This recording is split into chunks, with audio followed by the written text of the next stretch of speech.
channel. Today's video is on one of my newest scapes. So this is a 13-litre moss aquarium.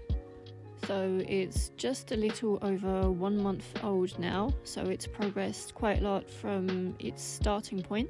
I'm going to insert a clip of the tank the first day I scaped it. So I think it's safe to say that the weeping moss has grown quite a bit. Today's goal is to add more moss to the scape.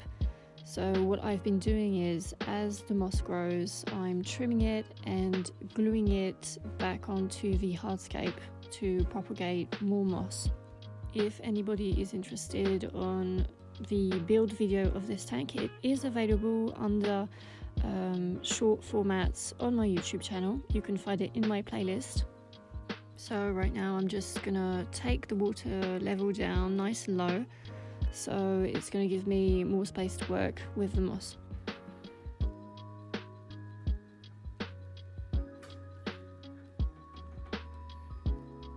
Like many of us, I do have a supervisor that comes and checks on what I'm doing on a regular basis.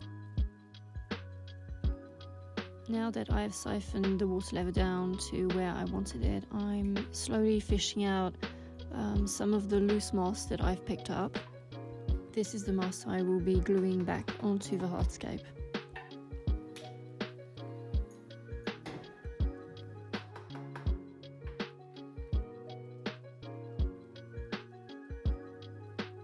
To stick the moss onto the hardscape, I'm going to be using regular super glue. It's a cyanoacrylate based glue. It comes in a liquid form. This is the one I'm using today. This one I buy at a discount store. So I live in France. The shop is called Action. I got 3 tubes for 65 cents, which is a good deal. So if some of you did not know, you do not need to buy, a branded super glue from a big aquascaping brand. They are all the same. If you look carefully at the composition, it's always cyanoacrylate based. This one is safe for aquariums and it doesn't cost 5 to 10 euros a tube, which is absolutely ridiculous. Just quickly cleaning the glass so I can actually see what I'm doing. I really like to take my time when I'm working with super glue, especially this liquid form. Just take my time and position it in the right manner. As you can see, it's actually turning slightly white, which is completely normal because the wood is still a little bit wet, so it's reacting. With this scape, I've given a lot of thought to how I place the moss on the hardscape. So as you can see, I've glued it in diagonal fashion, if that makes any sense at all. Actually, it's just so that as it grows in, it does look more natural.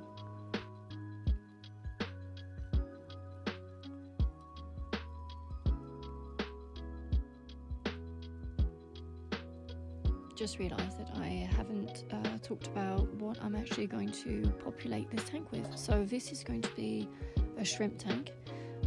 It is too small for fish. It is only 13 litres, so it is really on a small side. I am going to give it another few weeks till I actually put some shrimp in. It's going to give it a little more time for everything to grow in, and if I need to make any changes, then I can do so without worrying about disturbing the shrimp.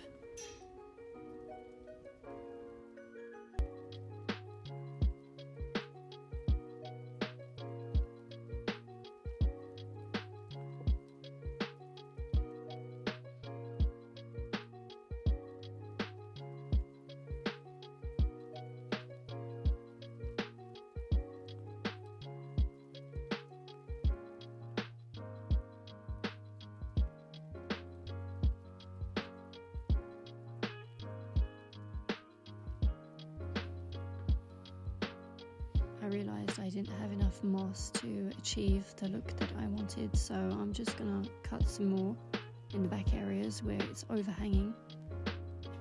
I have had a lot of questions concerning where I actually bought the wood for this scape. I did not buy it. I actually picked it up about a year ago now. If you are planning on picking up wood from outside, you do need to do your research and take your precautions. You know, you don't want any toxic kind of woods in your tank. It does need to be dry wood that is free from any kind of pinholes made by insects. What I did personally was boil the wood because I really wanted to be on the safe side. Some people don't actually boil their wood, which is fine as long as it works for you.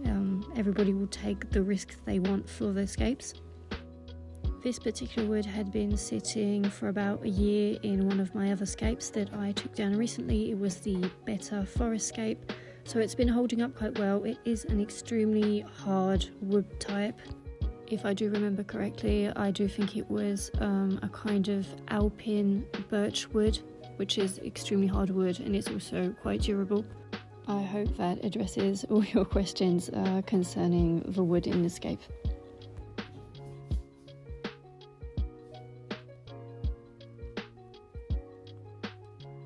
So now that all the gluing is done, I'm going to fill the tank back up with the water I took out earlier.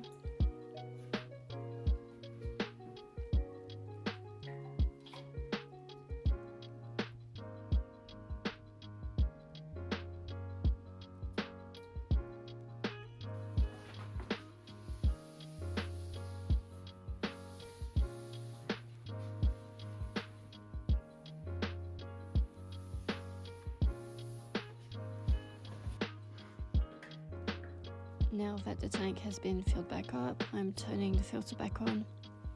As you may have seen, it is a tiny internal filter from the brand Ciano. I've had this one for about 4 years and it still works perfectly, and it's also extremely silent, which is a good thing. Quite happy with how the tank is looking at the moment. I'm looking forward to seeing how it progresses over the next month. And that is it for today's video. I hope you enjoyed it, that you found it instructive. As always, if you have any questions, you can drop them in the comments below and I will try and answer them as best as I can. Thanks for watching and I'll see you in the next one.